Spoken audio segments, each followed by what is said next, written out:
अस्सलाम वालेकुम and good morning to everyone. आज हम सीसीप 3.1 चैप्टर 10 के पेज 1 में एमएमए वेल्डिंग प्रोसेस, जिसका full form manual metal arc welding process है। इस चैप्टर में आर्क कंज्यूमेबल्स और इसके रिलेटेड वेरिएबल पैरामीटर्स और एमएमए वेल्डिंग प्रोसेस में इसके एडवांटेज और डिसएडवांटेज और ज़्यादातर आने वाले जो इम्परफेक्शन है और इनको किस तरीके से डील किया जाता है, और इसके अलावा कौन से इलेक्ट्रोड किस प्लेटी पे यूज़ किए जाते हैं, और आर्क स्ट्राइक और सेफ्टी के रिलेटेड क्या प्रिकॉशंस हैं, और एमएमए वेल्डिंग प्रोसेस के मुकम्मल तौर पर इक्विपमेंट और बेसिक कोडेड इलेक्ट्रोड को बेक करने के लिए किन चीज़ों को वॉच करना है और कितनी डिग्री पे प्रीहीट करना है, ये सारी की सारी जानकारी शेयर करेंगे आज के इस चैप्टर में। तो लेट्स स्टार्ट।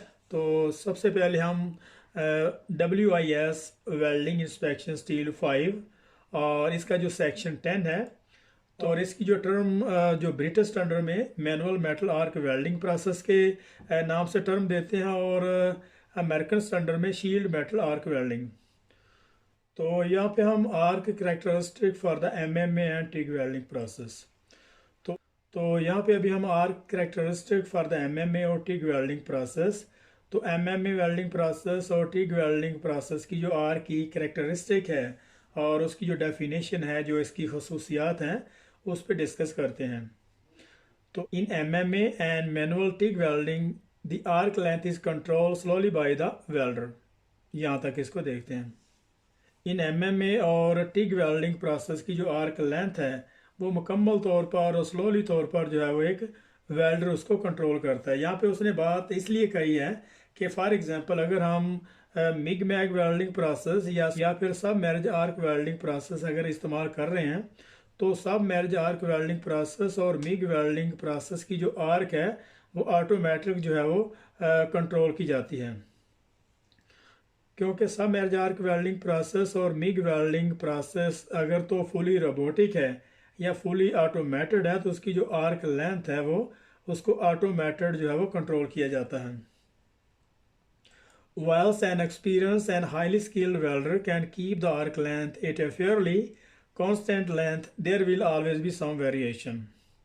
तो एक जो हाई स्किल वेल्डर है और वो अपने एक्सपीरियंस पे जो आर्क लेंथ है वो उसको स्मूथली और कॉन्स्टेंटली उसको जो है वो स्मूथ रखता है। There will always be some variation, हम उसमें कुछ अप डाउन और उसमें कुछ फ़र्क आ जाता है। When the arc length is increase, और जब आर्क लेंथ इंक्रीज हो जाती है, the voltage or pressure required to maintain the arc will also need to increase। यहाँ तक। और जब आर्क लेंथ इंक्रीज हो जाती है तो आर्क को मेंटेन करने के लिए वोल्टेज और प्रेशर को जो है वो इंक्रीज करने की ज़रूरत होती है। This would proportionally reduce the current in a normal electrical circuit where the supply voltage is proportional to a drop in a current। यहाँ तक। तो उसी मकदार से उसी लिहाज से जो नॉर्मल इलेक्ट्रिकल सर्किट हैं उसमें जो करंट की जो वैल्यू है वो रिड्यूस हो जाती है। इन नॉर्मल इलेक्ट्रिकल सर्किट में वोल्टेज और सप्लाई करंट इक्वल होता है, बराबर होता है, क्योंकि नॉर्मल वोल्टेज का जो फार्मूला है वो V equal to I R. V मतलब वोल्टेज, I करंट, और इसका जो R है वो रेजिस्टेंस जो होती है।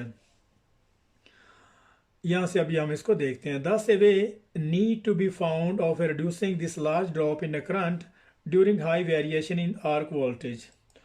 तहाँ भी यहाँ पे कुछ इस तरह के सोर्सेज और कुछ इस तरह के ज़राए चाहिए होते हैं। अगर जो वोल्टेज की अगर उसमें वेरिएशन आती है तो जो हमारा करंट है जो रिड्यूस होता है उसको किस तरह से कंट्रोल किया जा सके। Thus is achieved by the use of electrical component within the equipment, and the effect of the which can be represented graphically by set of operating curves as shown below। और electrical component में कुछ आलात और कुछ जो है वो पुर्जे और कुछ डिवाइसेस ऐड करके, और इलेक्ट्रिकल कंपोनेंट में और इक्विपमेंट में कुछ इस तरह के जो आलात हैं, कुछ डिवाइसेस हैं और कुछ पुर्जे ऐड करके उसको जो है वो उसकी आर्क लेंथ को जो है वो इस तरह से ग्राफिकली जो नीचे दिखाया हुआ है यहाँ पे वो उसका इफेक्ट जो है वो दिखा रहा है। The graphs below represent a typical relationship between the voltage and amperage, showing the effect of variation in the arc gap and voltage। और वोल्टेज और एम्परेज के दरमियान जो रिलेशनशिप है, अगर उसमें आर गैप में कुछ वेरिएशन होती है तो उसका आर्क वोल्टेज पे क्या इफेक्ट होता है, वो अभी हम इस डायग्राम में देखते हैं।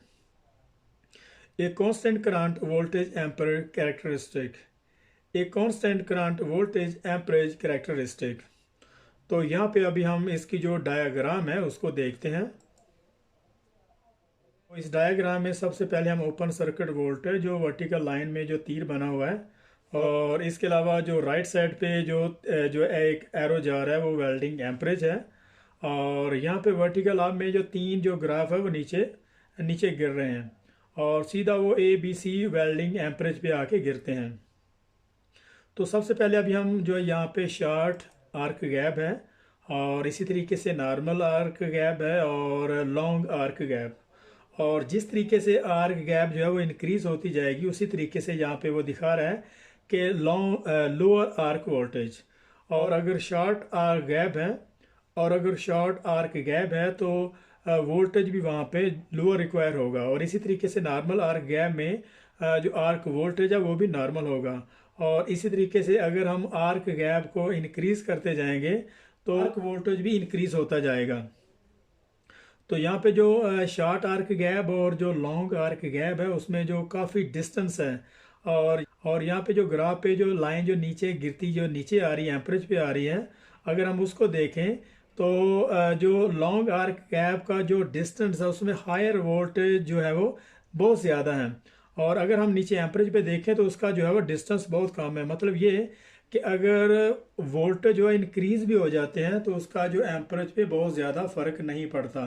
तो यहाँ पे यही कहने की कोशिश कर रहे हैं कि large variation in voltage a smaller variation in amperage, और अगर वोल्टेज में बहुत ज़्यादा वेरिएशन बहुत ज़्यादा चेंजिंग आती है तो एम्परेज में उसका जो बहुत ज़्यादा फ़र्क नहीं पड़ता।